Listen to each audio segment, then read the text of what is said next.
What's going on, everybody? I want to get into this DSCR loan. It's becoming extremely popular over the last few years.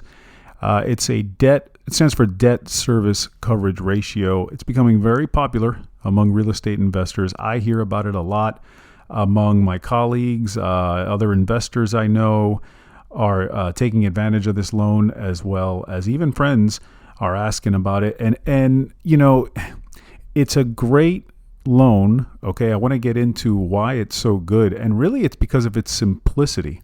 Essentially what it does is it just looks at a property. For example, you want to buy a property, could be single family home, multifamily. It doesn't really matter the property, it doesn't matter the price of the property. What really matters is what is the rental income that you're going to get from this property. How much are you going to make versus what is the mortgage payment, and what is, the property taxes and so forth, and even the insurance. And what it does is it just basically takes the rental income and it divides it by all that debt you're going to have, and it comes up with a number. And it's real simple. So you purchase a property, and all in, it's going to cost you $3,000 a month with mortgage and insurance and taxes.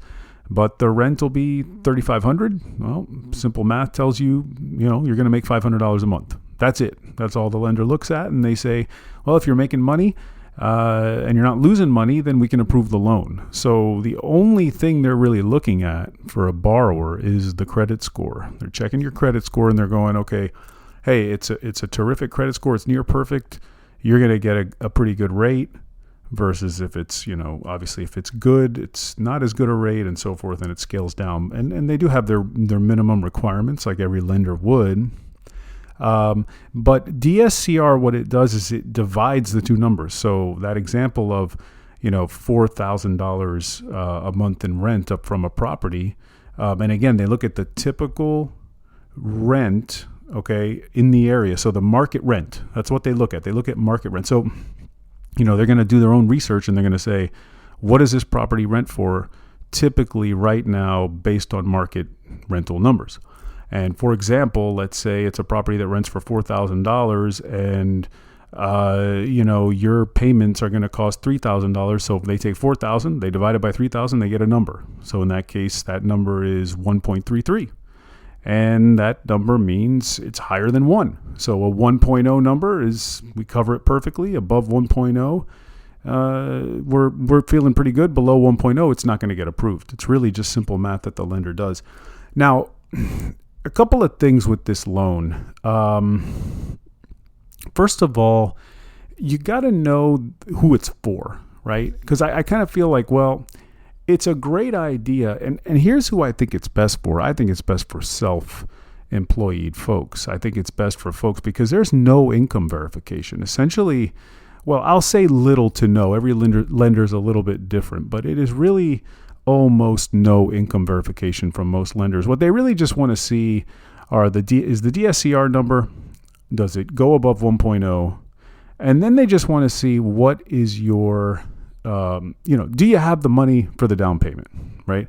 A typical DSCR loan is going to require at least 25% down payment, probably even 30%. And that's, if you think about it, that's probably what it's going to need to make the numbers work in most markets in today in the United States. If you're going to need to put 25 to 30% down in most markets just to get, that ratio to work out for you. Now, obviously, no personal income verification is a big pro. It's easier to get. It's a faster approval process. Again, great for self-employed investors. That's, to me, who it makes the most sense for. If you've got sort of an income that kind of bounces around and it's not, as steady, a little bit harder.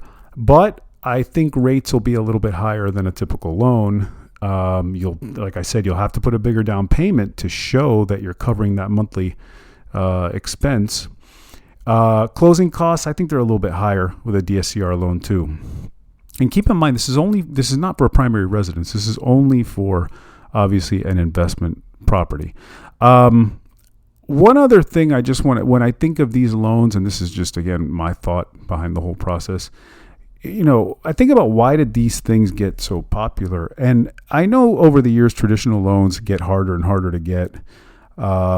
But there's another interesting thing here. Investors, many lenders are not, once you get to that sort of loan limit, like a lot of investors, listen, they're buying at scale, 10, 15, 20, 30 properties. And once they get to that 10 property loan limit, a conventional mortgage kind of says, hey, listen, you're capped.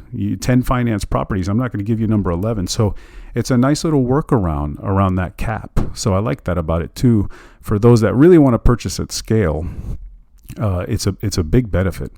That's pretty much it. I mean, I think that it can work for most people. I think it's a good thing to do.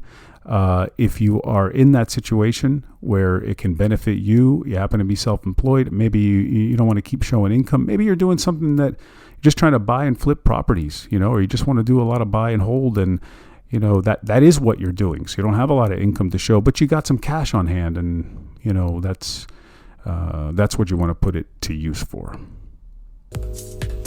That is it for me today. Thank you so much for listening to today's show. And as always, if you have questions or need specific advice, ideas, or just some help regarding your particular real estate needs or situation, or if you're just looking to buy or sell real estate in Florida, well then DM me on Instagram at The Salib Group, or just send me an email to mark@thesalibgroup.com. Don't forget to leave a rating for the show, follow, subscribe, help others find the show, and be informed and educated about the real estate market just like you.